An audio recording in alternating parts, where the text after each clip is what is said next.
15 années se sont écoulées depuis son départ vers l'est de la République démocratique du Congo.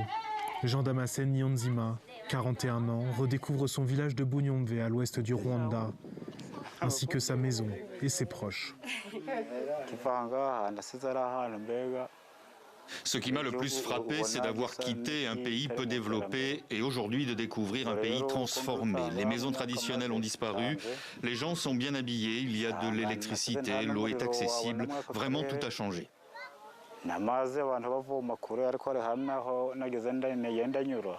Jean Damascène était parti en RDC en quête d'une vie meilleure, dit-il. Il s'installe dans une zone tenue par les FDLR, un groupe armé fondé par d'anciens génocidaires Hutus. Posté à l'un de leurs barrages, il était chargé de prélever les taxes. À ses côtés, Amos Bigirimana, son fils adoptif, était un combattant.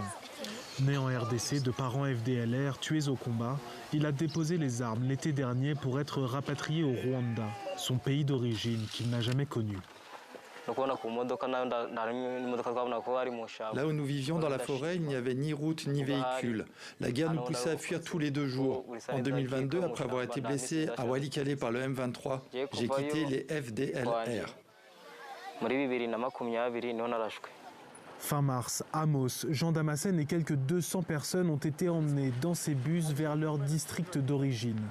Tous viennent de terminer une formation de 3 à 7 mois dans le camp de Mutobo, où sont démobilisés les anciens membres de groupes rebelles. Lorsqu'ils arrivent, ils ont toujours, bien sûr, ils sont guidés par l'idéologie génocidaire. Donc on a dû faire appel à des gens, que ce soit de l'armée, de la police, de la société civile, des organisations religieuses, pour venir vraiment donner des cours.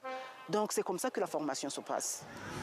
Ouvert en 2001, le camp de Mutobo a permis, selon la présidente de la commission, la démobilisation de près de 12 000 membres de groupes armés hostiles au Rwanda, familles incluses.